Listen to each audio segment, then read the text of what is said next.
Melting, melting, the softening and breaking apart of the apparent self. Oh, happy death, little death.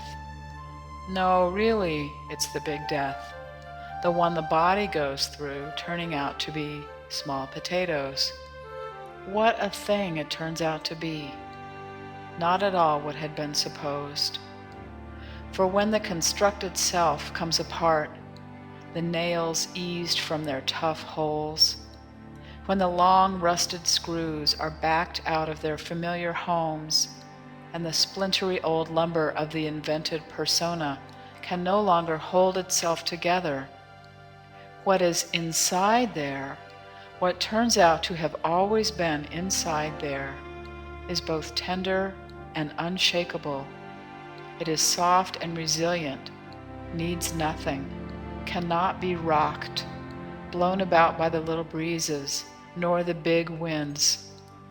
Joy like blood runs quietly through it, and this joy is caused by nothing at all. Nothing can be taken from this being, which has nothing, nothing to lose, nothing to hold on to. The remnants of the old, dearly familiar self lie about, bits of wood and hardware, the history of all that has happened, the stories told over and over, the grudges, the unforgiven things, the wounds that had never healed and now don't need to. You are free to go, anywhere at all, and yet, do you move? You realize every place else is the same as this place. Life would not be better over there. So you are still, and gladness fills you like wind an empty house with the windows blown out. Who are you now? If not a mother, if not a liberal, if not a writer, if not an American or a gardener, if not even a woman, if your definitions have fallen away from you like overcooked meat from a bone, who are you? You are wind. You are grass moving in the wind. You are water and light. You are root and feather. You are grit. You are nail and board. You are the eyes in every haunted face you see hurrying by you on the street. You want to say to them, please wait. There is more to you than this, more than the clock and your troubles, more than your wrinkles and your bad knee and your broken car, more than your ungrateful child and the failure of democracy. But maybe they are not ready to know this. Readiness comes in its own time, time having provided enough by then of life's little miseries, and one or two larger ones, to bring a person to say, okay, well, enough of pain. Then what?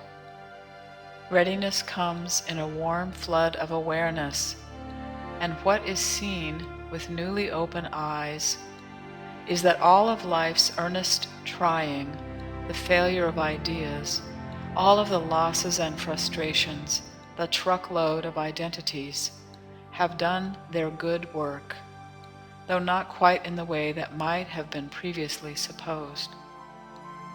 All these things have pummeled and made malleable the sturdy sense of self. The accumulating disappointments of a life are like the multitude of determined sperm that hurl themselves against the waiting egg, preparing it to be transformed, rendering it receptive to the single catalyzing event that will begin life in earnest. For that is when a human being comes fully alive, not at conception, not at birth or maturity, nor at any of the ritualized moments we like to point to, the baptisms and weddings, bar mitzvahs and graduations. It comes when the sense of self crumbles, when wind is allowed to take the insubstantial thing we have believed ourselves to be. It is then that we truly live. It feels a bit like death, The person you have long been, after all, no longer exists. And yet,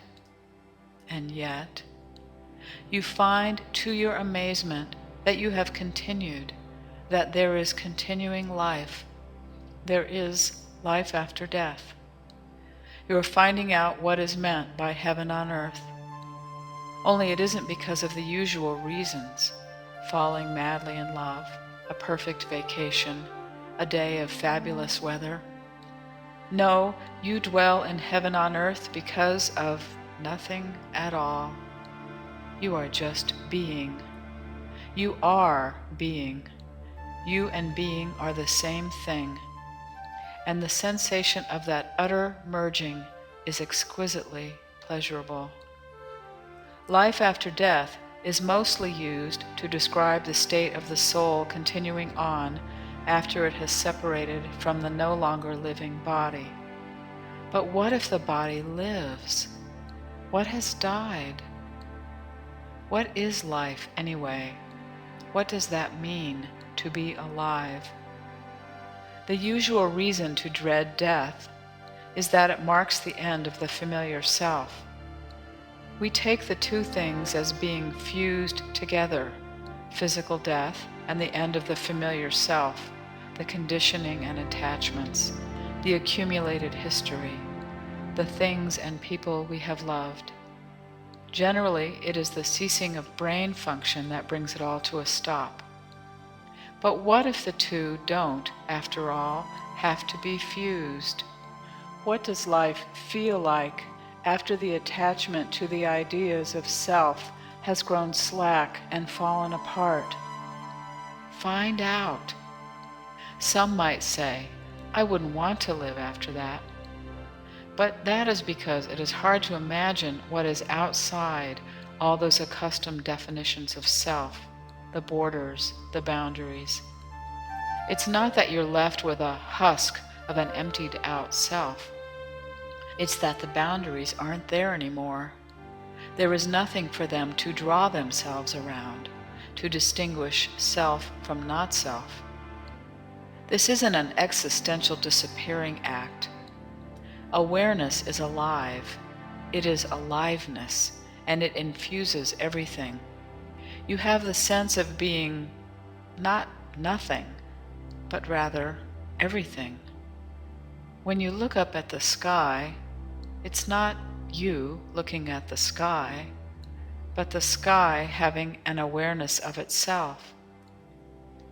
It wouldn't occur to the sky to miss who you used to think you were.